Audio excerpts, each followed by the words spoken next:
Good morning, everyone, and welcome to our webinar. This is Courtney, the Marketing Coordinator here at AIM. Today's webinar will be recorded and later posted on our website. This does mean that all attendees will be automatically muted so that we can get a quality recording. If you have any questions, go ahead and type them into the chat box and we'll try to answer them throughout the presentation. But if we're unable to get to all the questions, we'll have a member of our team reach out to you individually to make sure that we get that answered for you. Our newest agent resource, the 2-Minute Minute, is in full swing. The marketing team is bringing you quick hit ways to talk to more prospects, write more business, and grow your agency. We're posting new videos every Monday and Wednesday, so check out our social media pages, Facebook, LinkedIn, Instagram, and YouTube to see what you might have missed. Some episodes even reference exclusive offers. Next week, we are going to be having Mutual of Omaha back again, but this time with Christy Myers to be going over their Medicare supplement, PDP, and dental options. So go ahead and log back in next Wednesday, the 6th, and we are doing this at 10 a.m. instead of 9 a.m. So 10 a.m. next Wednesday. Join us again for another webinar with Mutual of Omaha. With this, I'll go ahead and hand it over to Mike so that we can get started. Go ahead and take it away, Mike. Great. Thanks, Courtney. Appreciate it as always. Courtney does a great job supporting us, supporting the agents, supporting our carrier partners in putting these presentations together and taking care of all the behind the scenes stuff. So we definitely appreciate all of that. And very happy and fortunate to be joined this morning by the long-term care underwriting manager at Mutual of Omaha, Chris Clement, and Chris will be with us in just a minute. He's going to spend some time going over some fairly significant changes internally, but they're having great benefits for the agents in terms of the ability to get information that we need much more quickly than we've been able to in the past. Some really cool stuff that they managed to pull together internally that's taking large steps in terms of shifting the dynamic for long-term care. And one of the big parts of the dynamic is the ability to get that underwriting process moved through in a relatively timely fashion. Also want to note with us today, auditing the webinar kind of in the back, making sure we do everything right and cross our T's and dot our I's and all that kind of stuff is Brokerage Health Sales Manager Amanda Blackburn. She's basically our internal liaison on the sales side. Amanda's with us here today. So thanks, Amanda, for everything that you do, and we're glad that you were able to join us. And with that said, I'm going to go ahead and turn this thing over to Chris, and you take it away, Chris. All right. So again, I really appreciate the invitation to come speak with you folks. I think I want to say this is probably the second or third one I've done with this group. So it's always wonderful talking to you guys. You're wonderful supporters of Mutual of Omaha, and we definitely appreciate the business. So we're going to talk about some high-level stuff, talk about some of the things that are going on in LTC underwriting here at Mutual of Omaha in 2023. And then we're going to take a deeper dive into kind of the whole idea behind med data. So first of all, I just want to talk about kind of what our goal is. Our goal is to issue your business. At the end of the day, underwriting is not a barrier, although it may seem like it at times. We truly are an extension of the sales process, and we want to put your business on the books so that we can fulfill our mission as a company, which is to be there when your clients need us most. Our team consists of 9 underwriters plus myself. It's a very seasoned group. Our average tenure is 20 years worth of underwriting experience for each of our folks. We also have one individual on our team is a RN on top of being an underwriter. She's been with us for 31 years. And then our most seasoned individual, Carol Carville, our chief underwriter, has been with us or not with us, but been in the industry underwriting, I want to say 42 years. So we have a lot of experience on our team. Some of the insights and some of the things that we have had go on so far in 2023. Medical claims data. We're going to talk about some of our wins there, but I'm also going to just sort of lay out what it is and what it means to us. Our team typically turns around business in less than 24 hours. So that means that really when I push the work out to my team, they're getting it done the same day for the most part. In May, we released our updated underwriting guide, and I'll touch on some of those, some of the more significant changes. And then, just going to touch on our condition-related marketing pieces. We release these on a quarterly basis, and one of the ones that we did so far this year was a rather robust piece. Usually these condition-related marketing pieces center or focus on one specific condition. However, we did release kind of almost a mini guide on the most common reasons for declines and postponements. And then I just want to touch on that we're always looking for additional ways to get the medical information we need to make an offer. I know, and you all know, that LTC has a long tail in terms of the lifespan of an application, and unfortunately a lot of that has to do with the fact that it takes forever to get medical records sometimes. Knowing that that is problematic, we have been looking diligently for other ways to get the information we need.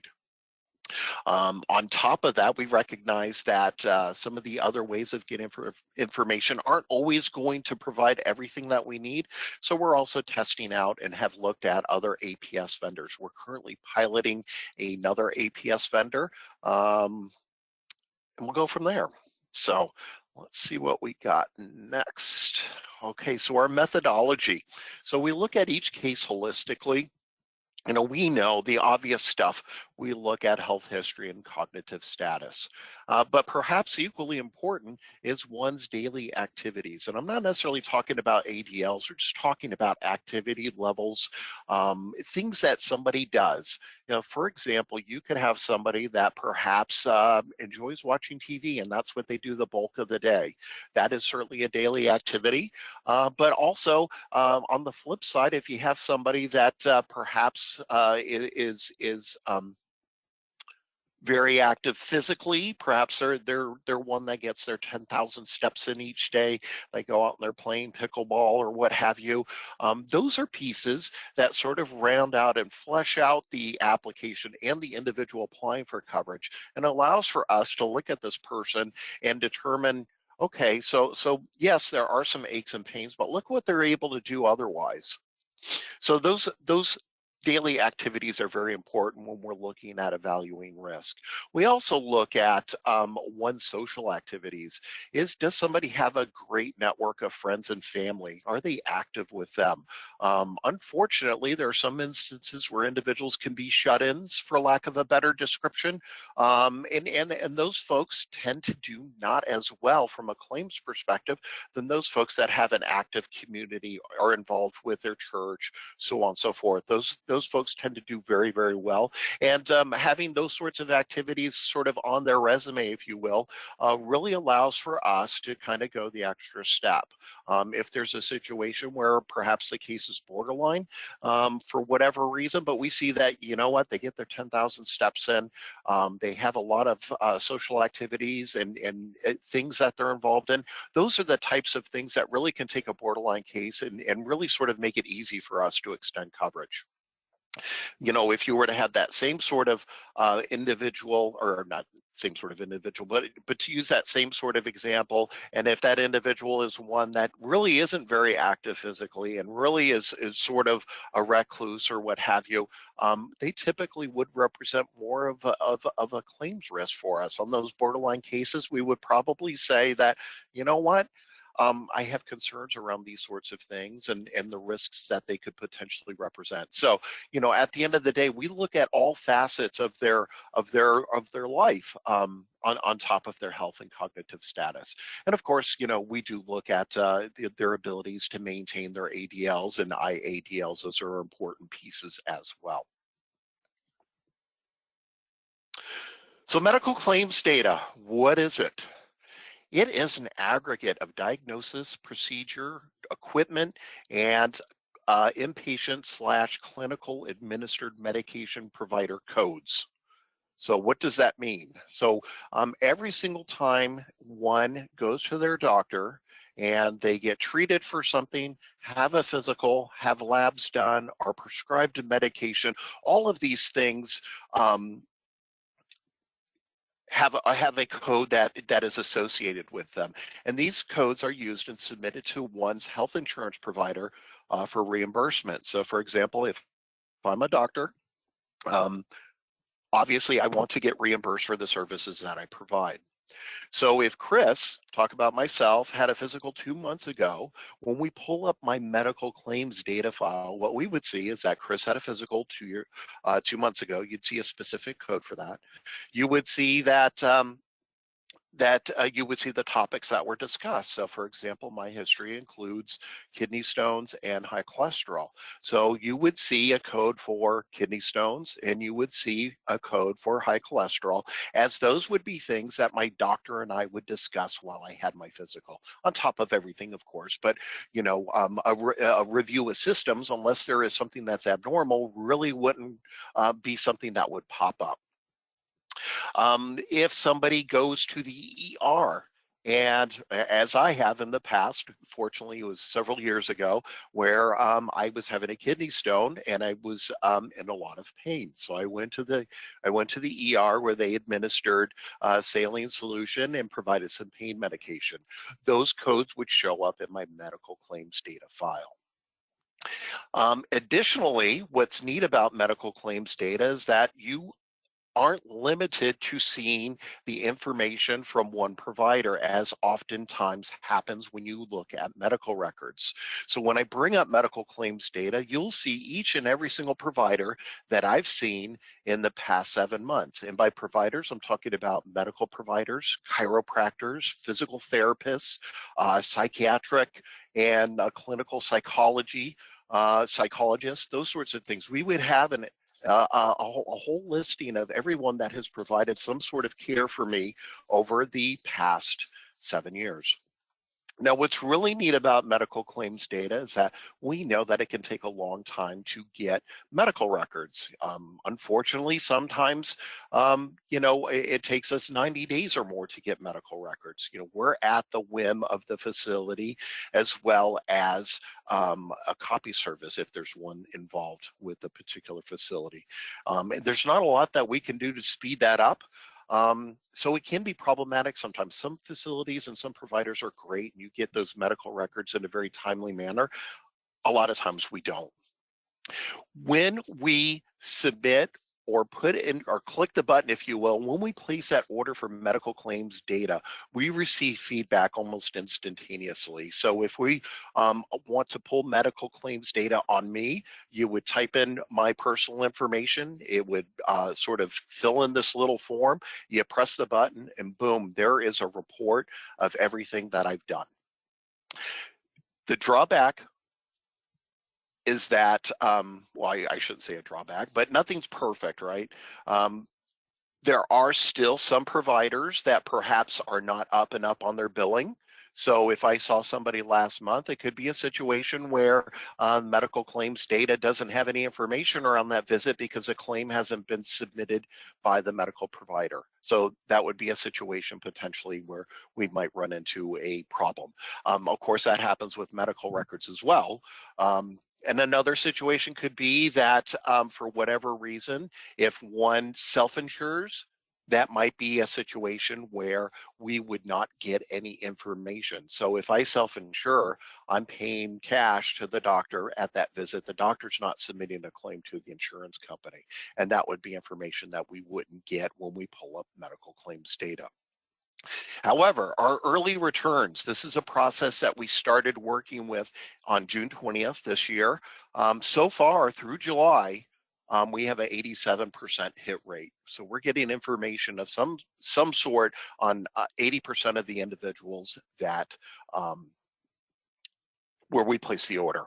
And we do order medical claims data on any individual that has applied for coverage with us. So going forward, when the application comes in, we'll place that order. And I'll talk about the life cycle of an application on the next slide or so. Early returns, again, APS ordering is down by 55%. So think about that. Think about those cases that you've had where Mutual was getting a set of medical records and we all got flustered. And I'm not making light of that situation. It's a legitimate problem. It was a legitimate problem for us. And so we knew we had to do something. We have reduced that pressure point by 55%. So 55, our APS ordering is down by 55%. Another pressure point, or a touch point, if you will, is those interviews that we do. We still do interviews on those folks automatically who are 60 to 64. We still require face-to-face assessments on those folks that are 65 and older, but everybody else, those folks that are under the age of 60, our interviews are down 40%. Which is great. We're only ordering interviews on folks where there is some sort of cognitive trigger.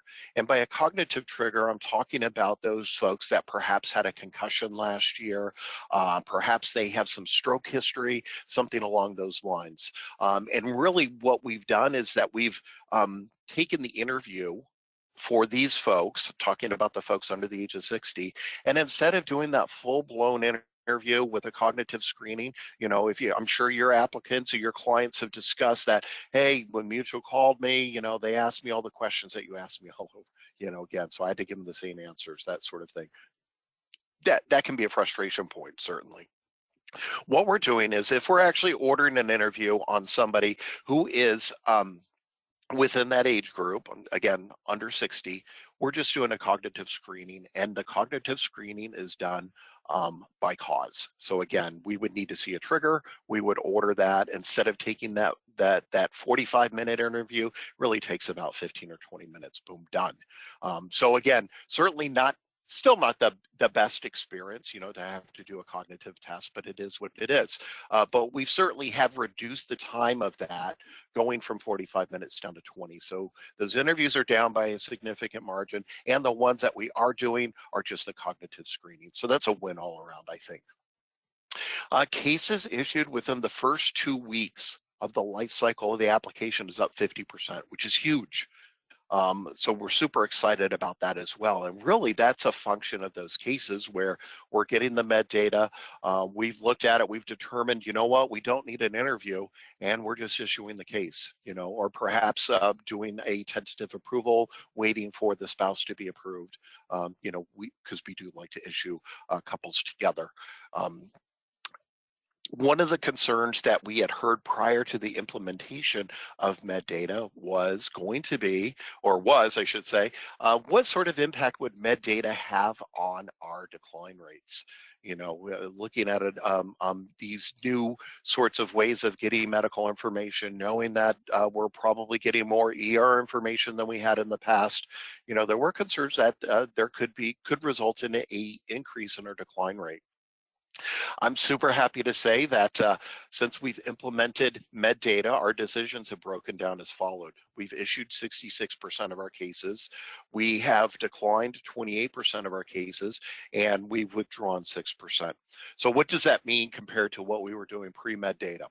Well, pre-MedData, our withdrawal rate was running around 15%. Those are the cases where, we can't get that last piece of information. The application's timed out and we've had to shut it down. That was running about 15% of the time. We got that down to 6%, which is fantastic. Our decline rate historically over the past 5 or 6 years is always sort of run between like 28% and 32%, give or take a percentage point. It does, there are some little ebbs and flows, but for the most part, it's really within there.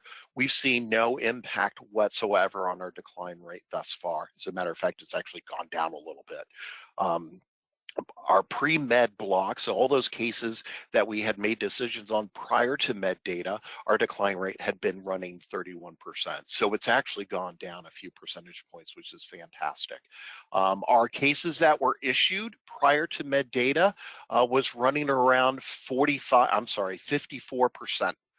So that's not a sample size of your block of business. This is Mutual of Omaha business across the board. So we're issuing more, or we're withdrawing less. By withdrawing, just by virtue of reducing the number of cases that are being withdrawn. So if that's 9% of our business right there based on our decisions, where we've been able to take those cases, and for the most part, we've been able to approve them with the additional information from MedData. We did go through and order MedData on all of the pending cases that we had out there, and as time allows, we've been looking at that, seeing if we can cancel medical records, seeing if we can make a decision based on what we have. And so that's sort of why we were able to reduce our withdrawn rate. Of course, going forward, we're ordering med data on all cases. And so we'll talk about that, the life cycle of an application. I think it's this there. Here we go. So this is our process as of 6/20 when we implemented med data, added that tool to the underwriter's toolbox. So first of all, I'll just talk about, before I talk about the specific requirements, I'm going to talk about the life cycle.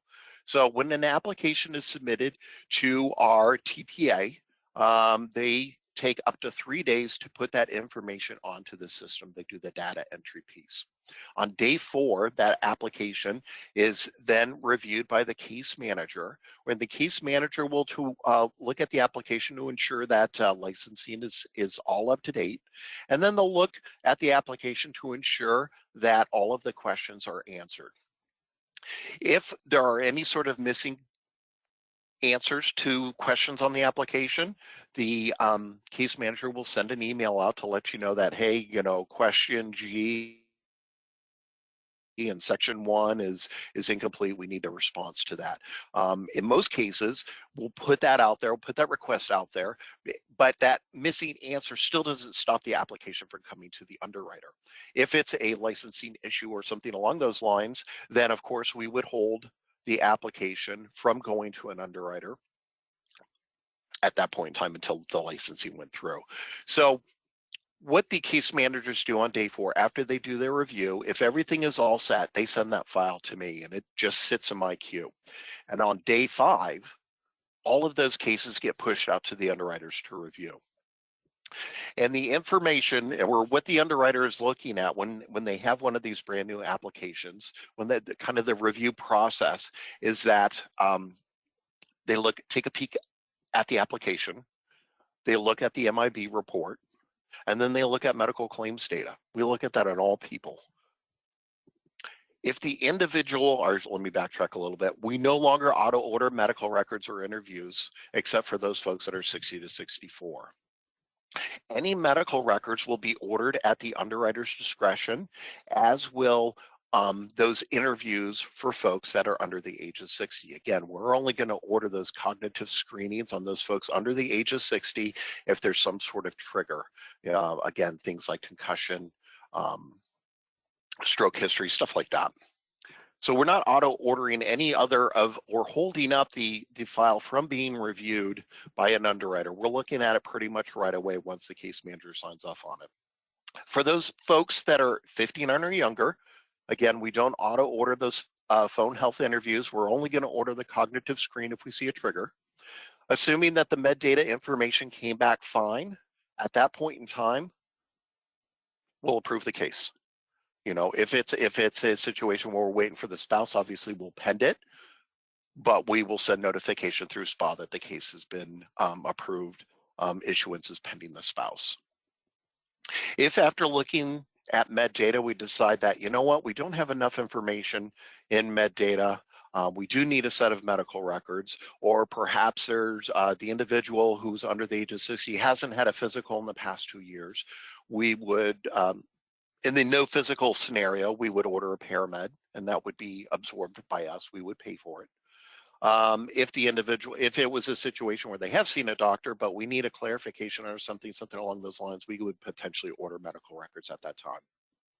So we still have the ability to order medical records, but it would be at the underwriter's discretion. It's not something that's automatically ordered. So it's working pretty well for us right now. For those individuals that are 60 to 64 years old, we look at all of the MIB medical claims data. We're looking at the application. If that stuff's fine, we're going to order the phone health interview with the cognitive screening. If reviewing it still looks okay, but we don't have enough information to make a decision, and if the underwriter feels we need medical records, we'll still place the order for the phone health interview with the cognitive screening on that front end, so on day 5, and we'll order medical records on day 5 as well. Ideally, though, we get what we need in med data. We pen the case until we get the results of the phone history interview, and then we're in a place potentially to issue coverage. Usually within, in a situation where we're waiting for an interview. I know that the timing does vary, but on average, we're still looking at a situation where we could potentially issue a case week 2 or week 3, depending on when they schedule that interview. On those clients that are age 65 and older, after we review medical claims data, if it looks okay, we're going to move forward. If we feel we need medical records, we would order it at this time. Usually what we've been doing historically, we've been waiting to get those medical records back before we order a face-to-face assessment. So the problem around that was, of course, if medical records came in on day 60 or day 70, you're placing an order for the face-to-face assessment that far during the application life cycle, that oftentimes it can be a pain in the butt. Besides just adding time on the back end, it's also a situation where, the applicant at this point may not even, I'm not saying they may not remember applying for long-term care, but it is a situation where they're like, oh gosh, why do I need this? I've been waiting for 3 months or 2 months or whatever the case may be, and now I have to do this. So more and more we're ordering these on day 5, even if we need medical records, as long as there's some sort of indication of medical claims data that there's no surprises. For example, we had one case, unfortunately, where the individual in medical claims data, it showed that he had been in the ER a couple days before he applied for coverage, and he had a shunt. So obviously that was a situation where we weren't going to extend coverage. But as long as there are no major surprises within claims data, even if it's a situation where we can't offer coverage at this juncture, meaning we still need more information and we need an APS, we'll probably still order the face-to-face assessment on the front end, as opposed to waiting after the review of medical records. And so that, and the fact that we're ordering face-to-face assessments, I don't want to say upfront, but certainly day 5 is pretty close to being upfront. That certainly reduces lead time as well. All right. So I'm going to talk about some underwriting guideline changes. As I had mentioned previously, we released our new underwriting guide in May. And really, we usually release a new underwriting guide at least once a year. Medicine evolves, treatments evolve. Science is fantastic in a lot of ways, in that we're able to find therapies, new therapies, and new procedures, and all these different things that mean that conditions that once had been very scary for us are now not as scary. And so we need to take that into consideration, because a lot of this situation, look at cancer, for example. Cancer used to be a death sentence. Now it's a situation where, because a lot of the therapies out there, a lot of the treatments, there's been a lot of evolution there, where a lot of folks, certainly a larger percentage of folks, hit that 5-year survival rate at a much higher rate than they had in the past. That's a good thing. That's medicine. So what does that mean? There are certain conditions that just don't represent the same risk now as they did maybe like 3 or 4 years ago. So because of this evolution of therapies and medications and all these new studies that come out, we constantly are looking for areas of opportunity. We're constantly looking for ways not to tighten our guidelines, but to make them more liberal. We're looking for opportunity. We're looking to make offers. Besides the news, and besides the doctors that we work with and our reinsurer, we take feedback from the field. I know that there have been cases sometimes where it's a situation where, unfortunately, our guidelines say we need to decline. But oftentimes we receive feedback from folks in the field to say, hey, explain to me why this, because we know that there are new therapies, or there's a specific procedure now that works really well. And even though it's a decline for us, we take that feedback, we note it down, we share it with our physicians to talk about our ability to perhaps liberalize our guidelines. And so here are some examples. So marijuana, 4 years ago, 5 years ago, marijuana use of any sort was a decline with us, as it was for a number of different carriers. As time went by, a number of states began to legalize recreational use or implement processes to allow for medical marijuana to be distributed in a number of different states. So I'll talk about my state. I live in Maine. Mike can talk about Washington. They more or less coincided or did the same things at the same time. Um, So because it became more prevalent, because recreational use was looked at by a number of different states as being allowed as opposed to a situation where it had been declined, I certainly recognize that as far as the federal government's concerned, they still don't like marijuana use, and that's okay. But we had to look at it from a practical point of view. Is if something or recreational use of something is legal in a number of different states, what's the risk? You know, we had to look at it, instead of looking at it from a legal perspective, we looked at it from a risk perspective, a medical risk perspective. And what we found based on studies, based on information and feedback that we'd received from our medical partners, we found that really it's not that bad. When it's used for recreational use, we opted to, and I think this was about 3.5 years ago, or maybe 4 years ago at this point, I don't even remember now. We allowed for recreational use of marijuana as long as the days in which it was used was 3 days or less.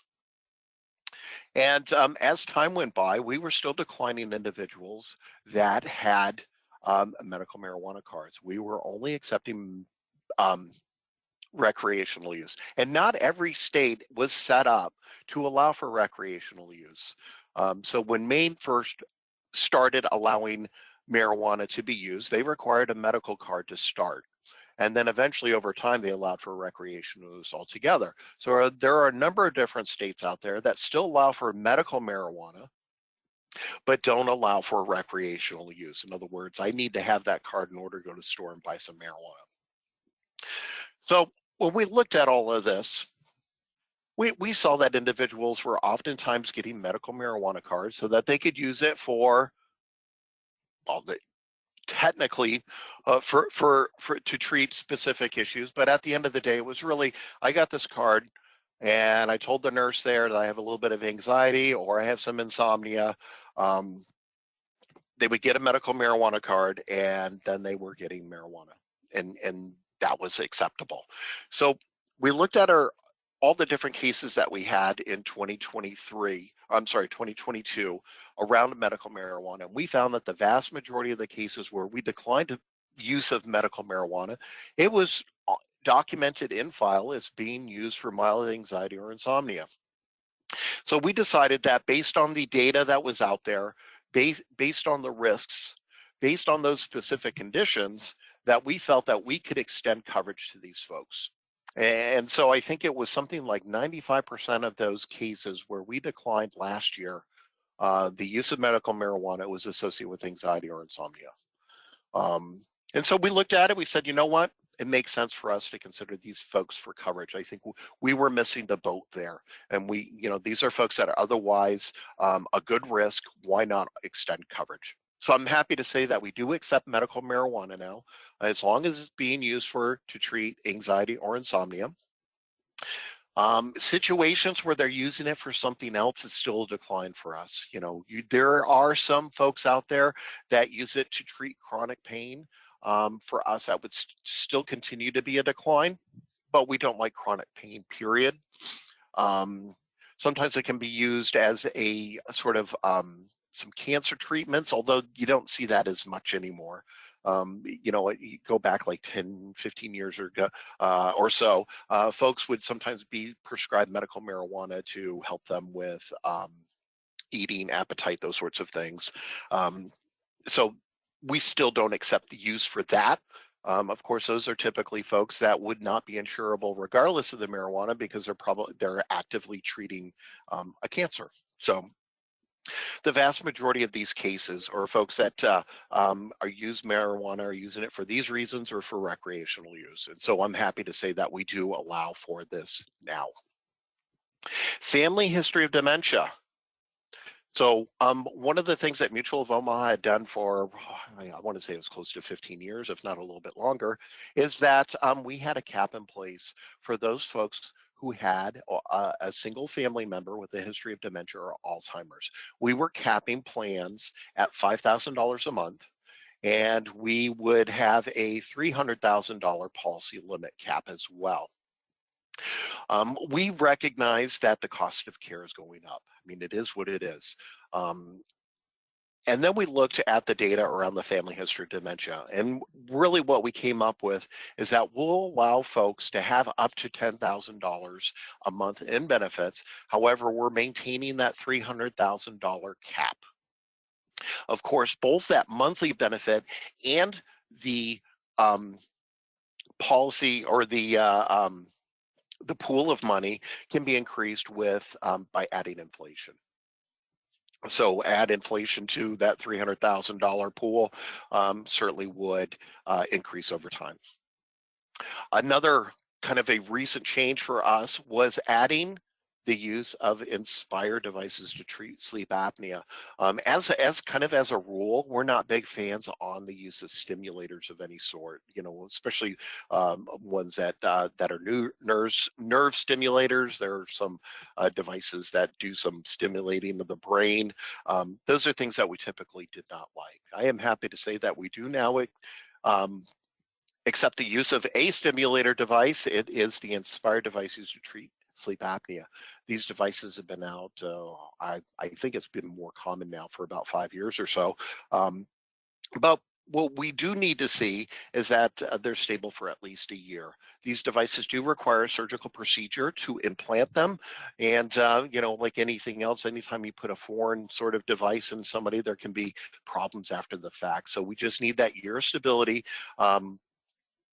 until we're in a position to offer coverage. But this had been something that previously was an automatic decline without reconsideration. And then finally, atrial fibrillation is pretty common. I'm sure that everybody on the call has probably had a case where one of their clients, if not more, have had atrial fibrillation. Now, the scary one when it comes to atrial fibrillation are those folks that require a thinner. Something like Xarelto, warfarin, stuff like that. And really what the sort of the mechanism behind atrial fibrillation is that it's not just an irregular heartbeat, because you can have an irregular heartbeat, meaning that the heartbeat isn't what it should be, but it can still be a consistent irregular heartbeat. So think about a drummer, you know, just kind of keeping beat. There are a number of different ways to keep a beat. There's your normal sort of beat that you would expect to hear, but then perhaps you have your heart as a drummer that perhaps is a little more creative and has a different beat altogether, and that can be problematic. And when you throw atrial fibrillation into it, it means that not only is the beat sort of off kilter, it's not the way it really should be running or expected to run, it's just not consistent at all. So think about the heartbeat, ba-boom, ba-boom, ba-boom, you know, and then you have an arrhythmia that perhaps is like ba-boom, ba-boom, ba-boom, ba-boom. You have AFib that is like a jazz drummer, boom, boom, boom, boom, boom. You know what I mean? So it's, and I'm sorry for my little noises, but it really is a situation where the heart and the valves specifically aren't able to I'm trying to think of the right word, expel all the blood within a chamber. Because the heart beats on one side, then the other, you have two chambers that are filling up with blood one time or the other. So when the beat isn't consistent, what can happen is that all the blood is not removed from the chamber, meaning that there is going to be some blood still left in the chamber just sitting there. And blood that just sits there clots. And those are the folks that require a clotting agent to help them, to stop them from developing blood clots, strokes, those sorts of things. Those are the scary folks. I shouldn't say scary folks. That's the AFib that can be a little scary for us. I'm happy to say that those folks, when they're on a rhythm drug, along with a blood thinner, so you have one med that stops the blood from clotting, you're on another med to help regulate the heartbeat, that these folks typically do very well. So that's the positive thing. Of course, there are risks associated with the use of blood thinners. Things like it means that when you take an agent that stops you from clotting, if you were to fall down and perhaps cut your hand, well, that means that that cut's going to bleed a lot more than it would have otherwise. And so that's why we look at those folks as being a class 1 risk. You can have some other folks can have a condition of atrial fibrillation or a form of AFib that's called paroxysmal. You oftentimes see it in medical records as PAF. And these are the folks that don't require any sort of blood clot medication. Usually these are folks that don't have any comorbidities. Their AFib is something that maybe they experience once or twice a year, and then it sort of self-regulates and jumps back into regular sinus rhythm, meaning that they don't require any sort of medication to treat it. And we view that as being a select risk. So to get down to the nuts and bolts here, AFib, when it's a remote history, one single event, perhaps it was caused by a car accident, sort of just some sort of trauma that resulted in somebody getting a run of AFib. Perhaps it was a vaccination of some sort. One-time event with an evaluation showing that there are no compromises within the heart, we could possibly consider them for preferred rates if they've gone without a run of atrial fibrillation in the past 10 years. So that's a big change for us. And we do see this on occasion too. I know that, when you think about it, well, AFib 10 years ago, how many times am I going to run past that? You'd be surprised. There are a lot of folks that have it in medical records, and we see it in med data where there's been a one-time run of AFib for whatever reason, and it really wasn't cardiac related, meaning there wasn't an underlying cardiac issue that caused this to happen. And so they do well after the fact. And we certainly didn't want to penalize them when we have an extended stability period where there is no evidence that they ever had it again. So those are kind of our big changes. All right, so a condition-related marketing piece. I talked about this earlier in I think it was slide 1 or 2, where we talked about how we do condition-related marketing pieces, and we release them on a quarterly basis. And as you can see, we've done a number of these, and we usually do about 4 a year, again, on a quarterly basis. So what we did, we got a little more aggressive. We looked at a lot of the, at the end of the year, or I should say like 2022 roll-ups.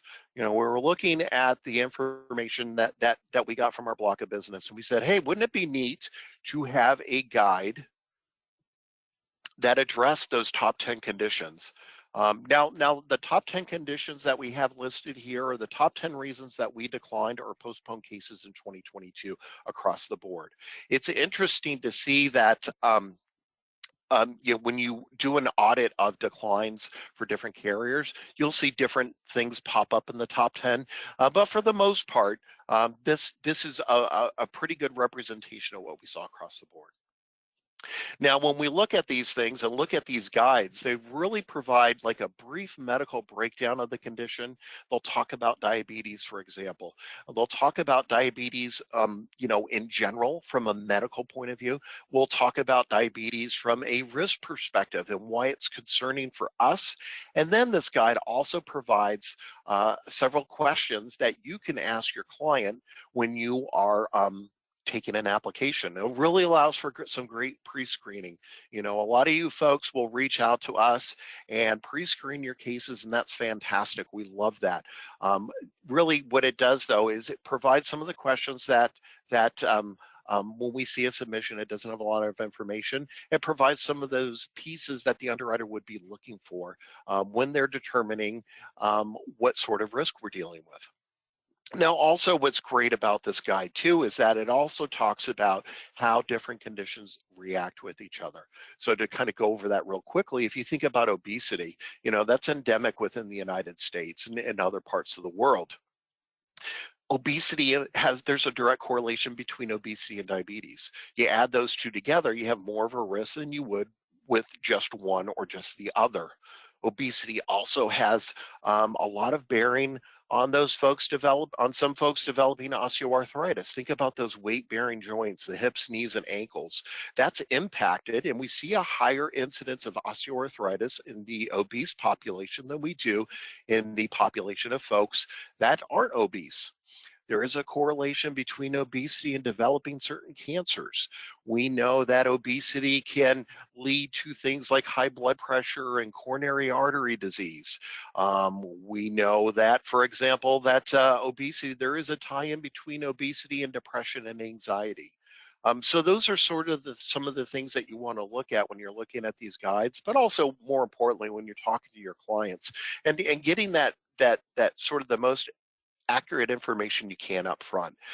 In situations where we are looking at the potential for comorbidity, these are great cases to run past us.